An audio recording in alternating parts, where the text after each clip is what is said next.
Hey guys, good morning. Forgive me if I'm a little scratchy. I'm beginning to lose my voice a little bit. But I wanted to continue this week with the series we talked about last week. Started last week sort of a 4-week series on sacrifice and giving, and really what ways that Christ modeled sacrifice for us, and why we would even consider giving of our time, our money, of our talent. It starts in a model that Christ gave all that he was. He gave of everything that he was. He laid his life down for us. And so if that's the model we have, there's really no biblical response that can't be rooted in us giving of ourselves to our friends and to our enemies and to our communities and our churches. And so the next part of the series, I want to do just 3 things. I want to talk about 3 specific ways I feel like Christians should model giving. And so it should be easy for me to look into a Christian community and see these things happening. And one is just the giving of our money. So I know this is sort of a touchy subject, although if you go to most churches, they talk a lot about it.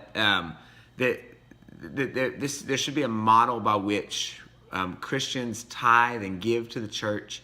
Secondly, what does it look like for a Christian to sort of give to the church? So like what I mean by that is how do they serve the church? How do they invest in the church with their talent and invest in the church with their time? And why is that important? Why do we even need to be investing in the church? And the last one is your time. So what does it look like for a Christian to use their time well, to serve their community and their churches and their friends and their families, their enemies, to serve them with an understanding that time is limited. So I've always said that you can tell a man's or woman's priorities based on looking at 2 things: how they spend their time and their bank account. And so, and I think that's still true today. And the Bible is clear when it comes to giving financially, or just out of the possessions of our own, what our thought process should be. And there's 2 important points you should think about when you consider like financial giving and what we should do with our possessions, how we should consider our possessions. First comes out of Job 41:11, and it says this. It says, "Who has first given to me that I should repay him? Whatever is under the whole earth is mine." Psalm 24:1 says that God owns all things. Exodus 19:5 says that everything that is on earth and above is God's. That God owns all things. So the first big principle is that me, my house, my car, my job, my bank account is all God's. I am just the manager, the vice regent, so to speak, of what God has given me. And so it's not mine. It's not mine to make. I didn't make it myself. God gave it to me, granted to me out of the grace of his loving kindness that I have those things, right? And he's given them to me, including my body, including my bank account, to manage and leverage for his glory. We are just the managers of what he has already given us. The whole earth is the Lord's. Everything in it, right?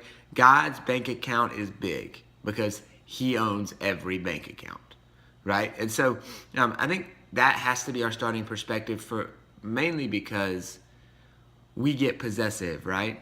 I worked for this money, right? I earned it. My sweat created it, right? And really we got to remember that A, God gave you the ability to work, and B, God gave you the ability to gain money, and C, it's God's money anyway, right? And so if we start from that perspective, it's a lot easier to give or to manage well, knowing that it's not really ours in the first place. It was given to us by God for that purpose, to turn around and use for his glory in giving and in managing well for our family, those kinds of things. The second thing is, when we give, it's not necessarily how much. So I'm going to go out on a limb here and say that oftentimes this is mispreached in the church, right? The big thing we all hear in churches is got to give 10%. That's the tithe, right?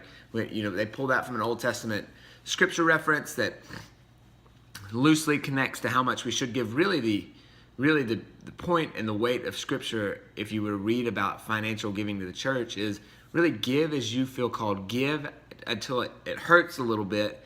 Give not out of abundance, but give out of give to the point that it begins to impact your life. Give so much that it is an example of your faith and your trust in the Lord. And so that's easily seen if you open to Mark chapter 12. And so I'm going to read 4 verses to you that I think demonstrate this well. This is Mark chapter 12, verse 41. Jesus is saying this, and it says, "And he sat down opposite the treasury," Jesus did, "and watched the people putting money into the offering box. Many rich people put in large sums. And a poor widow came and put in 2 small copper coins, which together make a penny. And he called his disciples to him and said to them, 'Truly I say to you, this poor widow has put in more than all those who are contributing to the offering box. For they all contributed out of their abundance. But she, out of her poverty, has put in everything she had, all she had to live on.'" All right, so some quick perspective on this. Jesus is sitting outside the treasury, outside the church, or outside the temple, watching people putting money in the offering box, right? Giving to God, giving the glory of God, giving to the church, the temple. And it says that many rich people came and put in large amounts of money, right? Massive amounts of money. You would think that Jesus would go, "Man, those folks are about it," right? They're giving large amounts. They clearly are giving to the kingdom. They clearly are about giving to the Lord. Look how much money they gave. But that's not what Jesus does. It says that a poor widow came behind him and put in 2 small copper coins. To give you some perspective, 2 small copper coins together would have equaled about 1/66th of a denarii, right? A denarii is a day's wage. So she put in 1/66th of a day's wage. Think about what you make in a day and then multiply it times 1/66th. And that's what she put in. It's almost like a fraction of a cent. Like, it's a very small amount of money. But Jesus says, look at this woman, right? She's the example for our heart when we give. Why? Because it hurt her, right? It impacted her life to give that. It says that the men gave out of abundance, or that the rich people gave out of abundance in their large sums. It didn't impact their life. It didn't change their life. It didn't hurt their lifestyle. This woman, she said, she out of her poverty has put in everything she had, all she had to live on. It impacted her life. It's not, and here's the big walkaway point, it's not how much you give, it's why and to who, right? How much I give is not what God is chasing down from me, right? But it's who I'm giving to the Lord, right? For all that he's given to me, right? In his death on the cross, and then why. Right? Am I giving these large amounts of money so that everybody sees it, so that everybody knows, gosh, Spitzer's he just gives so much money? Or is it so that the Lord knows that I'm giving to him?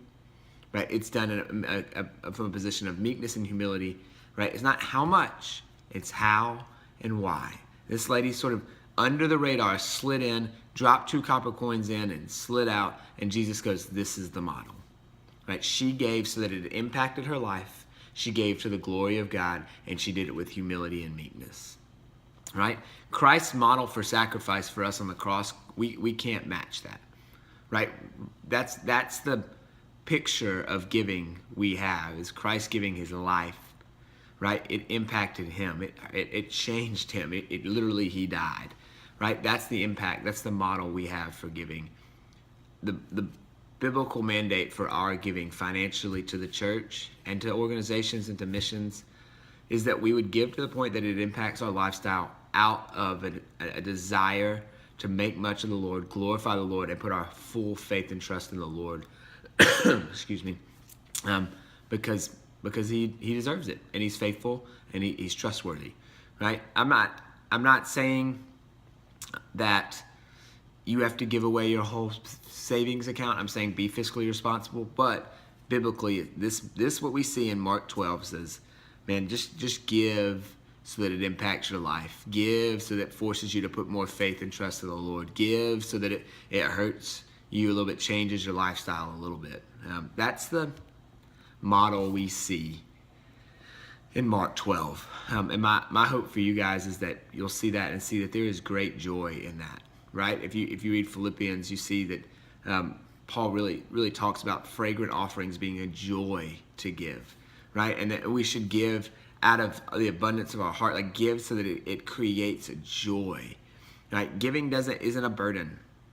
It's not like a task we have to complete, Christ says that when we give out of the abundance of our heart, right, it leads us closer to Christ, it sanctifies us and gives us greater joy. So don't think of giving as something that A, you're not giving yours anyway, it's the Lord's, and B, it's not a task to be completed, right? It's not how much can we give.